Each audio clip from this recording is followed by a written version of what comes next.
students, my name is Ms. Umama and welcome to your English class. Today's topic is present tense. Student, first of all, we will learn about the tense. That what is the tense? कि इसके मायने क्या होते हैं? आपका कोई भी action, कोई इवेंट, कोई आपका वक्त, किस ज़माने में आपका काम हुआ है. टेंस का मायना होता है कि आपका एक्शन, आपका इवेंट, आपका जो वक्त है वो किस ज़माने का है. तो प्रेजेंट का मतलब होता है ज़माना हाल. आपने अपने उर्दू वे में भी पढ़ा होगा फ़ेल हाल, यानी कि वो काम जो आप मौजूदा ज़माने में करें. An action is happening right now. कोई भी एक्शन जो आप अभी करते हैं या आप उसको मुसलसल करते हैं, that is called the present tense. हर टेंस के अंदर 3 फॉर्मेशंस होती हैं: सिंपल, नेगेटिव और इंट्रोगेटिव. आज हम पढ़ेंगे सिंपल एंड नेगेटिव. जिन जुमलों के आखिर में ता है, ती है, ते हैं आता है, उससे हम पहचान कर लेते हैं कि वो जुमला कौन से टेंस का है, प्रेजेंट टेंस का. सिंपल यानी सादा जुमले.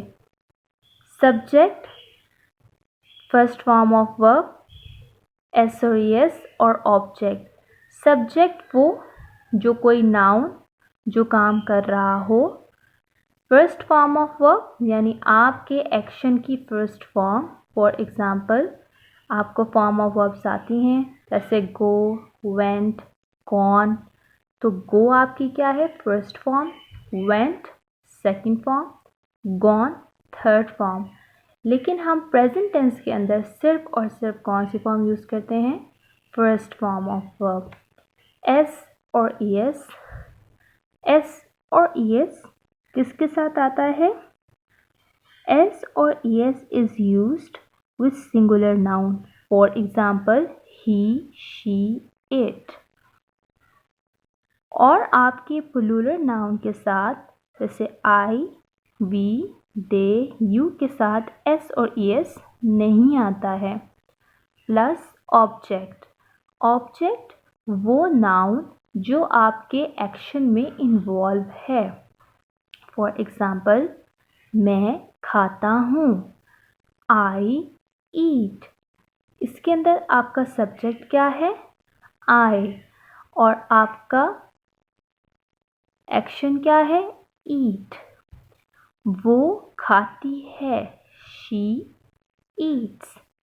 आपका इसके अंदर सब्जेक्ट क्या है, शी, और आपका एक्शन क्या है, ईट्स. अब हमने पढ़ा था कि एक तो वर्ब की फर्स्ट फॉर्म यूज़ होती है. सेकंड, आपके सिंगुलर यानी ही, शी, इट के साथ एस का इजाफा होता है. That's why we put S in front of eat. She eats. हम खाते हैं, we eat. Now let's move toward the negative.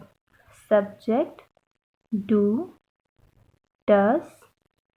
Subject जो एनी नाउन जो काम कर रहा हो. डू और डस. जिस तरह हमने कहा एस और ईएस आपके सिंगुलर के नाउन के साथ आता है और प्लूरल नाउन यानी आई, वी, दे, यू के साथ एस और ईएस नहीं आता है, इसी तरह डू आपके प्लूरल नाउन के साथ आता है. For example, I, we, they, you. इनके साथ आता है डू. और डस किसके साथ आता है, आपके सिंगुलर नाउन के साथ, he, she, it. First form of verb and object यानी जो चीज़ आपके एक्शन में इन्वॉल्व हो. ही, शी, इट के साथ क्या आता है, डस. आई, वी, दे, यू यानी आपके प्लूरल नाउन के साथ क्या आता है, सॉरी सिंगुलर नाउन के साथ क्या आता है, प्लूरल नाउन के साथ आता है डू. मैं नहीं खाता, आई डू नॉट ईट। अगर मैं यहाँ लिखूँगी आई डज नॉट तो ये सेंटेंस गलत हो जाएगा। वो नहीं खाती, she does not eat.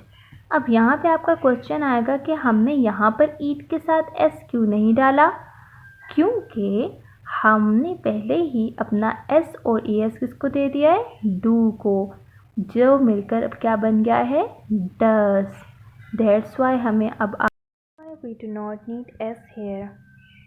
We do not eat, हम नहीं खाते। Let's move toward the book exercise. On your textbook page number 31, here is the exercise C, where you have to put the does or do. He dash not eat breakfast. He के साथ क्या आता है, does. They do not get up at 7 o'clock.